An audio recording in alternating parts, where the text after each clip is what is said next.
now, but it bears repeating time and again. We have with us Haman Manyora and Alice Wahome, our regular panelists on This Is a Point on Monday. And of course, we train our focus on policy. We train our focus on what is happening as far as also Parliament is concerned. We know last week they met. We don't know what draft of measures they took last week, but now we want just to hear from them this morning. Alice, good to see you. It's been a while. Good morning. Good morning. Good morning. Fantastic. Let's just begin from what happened in Parliament last week. And also I saw you tweeting that the President should consider, people who are jailed or maybe they're facing jail term up to 2 years and below, that should... The President should consider releasing these people from prison so that we can try and decongest the prison. Okay. Let's just begin from there. Parliament sent us on recess, mandatory recess, because we have a calendar that guides Parliament. And whenever you want to send Parliament away outside the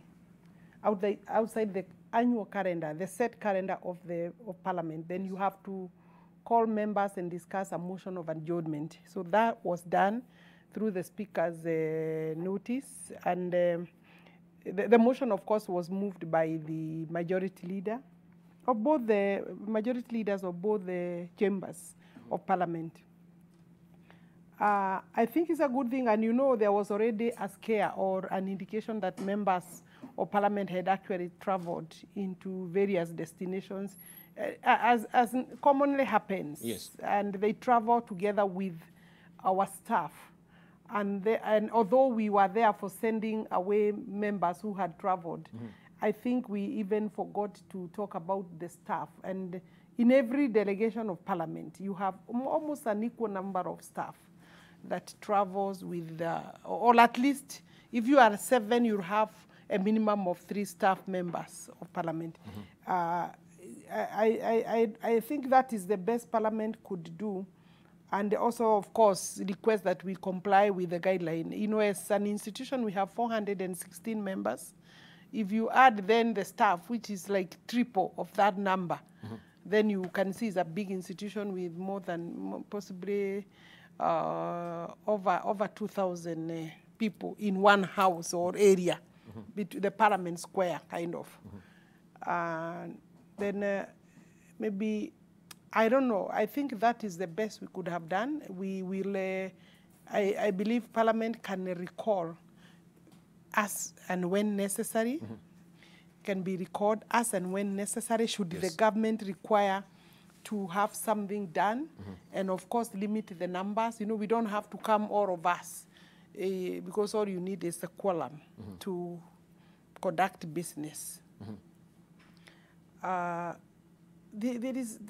was no other major, of course there is the sanitizer there.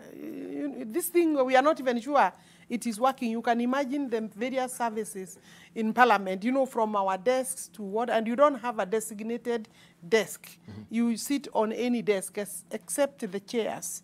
All other desks are free. So you can move in the morning session, you can move from one desk even twice, as long as the seats... It's a free sitting. It's a free sitting. Yes. So therefore, and you can move from one side of the house. It's no longer an issue. So I think that was a good... frisked also by the Sergeant of at arms as you enter? Yeah. You are? Sergeant, okay, we have the scanners the scanners at the entrance, but sometimes for ladies, they may require, when they want to enhance extra security, there is also physical search. And our bags are also scanned, by the same person, and one, what's that stick, that scanner. So I think it is not a safe place, actually. Of course, the toilets are congested, the lobby where we take our tea, the tea place is also congested. You cannot, Parliament would be hit like has been hit by a hit squad if it were to come there. So I think it's a good thing. And of course, then you can imagine all our family members. Having said that, I think then maybe I can say what I said on Twitter. Yeah, before we go there, let's just latch on what was happening in Parliament, because I think also you had a session. People were discussing about coronavirus. And people were wondering, will MPs, and I saw maybe you actually requesting the president to come up with a stimulus package as far as other countries are concerned, or no, tax rebates and tax reliefs actually, as it is, personally, right? I was not able to attend Parliament on that day because I had a barrier to attend. And I did attend of a colleague of ours from the county assembly who had lost his father. And I can say, like, even that one, there was a lot of anxiety. Eventually, we had a funeral service, but there was a lot of anxiety. I believe we did not observe any of those rules. I suppose from then on, new guidelines have been issued to guide, you know, any barrier. It has to be family. And I think Mutahi needs to go further and say what number of, what do you mean by family? Because you see, the African setup, family is large. And it can be as large as 100 people. So we should, when they say 15, then they must be able to tell the family, just the immediate family members, father, mother, brother, and sisters, you know, maximum 15. So therefore, but you are asking whether the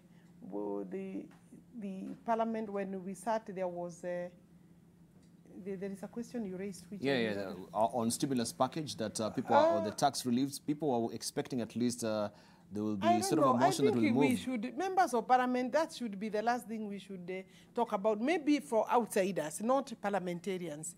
Stimulus, where is the money? I think Kenyans will go without salary. I don't think there is anything much Parliament can do. Parliament can only give guidelines. You see, some of these things are policy. You don't need any legislative measure. The BAL, I think the president right now is being faced by a war, and he can take any raft of measures that would protect the security of the nation. And where he needs Parliament to act, then he would come. So question of stimulus package for the country, I don't think the country has any money. Right now, everything is now going at standstill. And the government is allowed to spend up to, I believe, up to 15% beyond the approved budget. So therefore, there is still room in terms of how the government can maneuver. But if it wants to change things outside the budget that has been passed by the House, that has to be done within, like a supplementary arrangement within a discussion. But all said and done, we have a global pandemic. Those things can be semantic. I don't see who will sit there and stand there, save as for what you cannot do, exactly what you cannot do. Then, therefore, you need to call Parliament.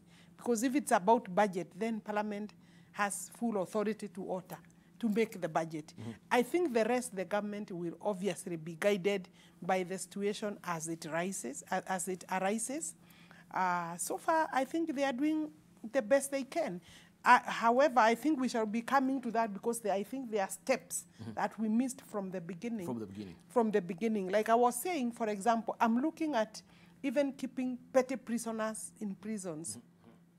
I think the judiciary is working with that, on that. We'll come to that shortly. Let's just hear from Mohammed Manyora. And the doctors, you know, and of course, patients in public hospitals and private hospitals who have been unable to leave the hospitals. Thank you. We need these services released for any eventuality. Fantastic.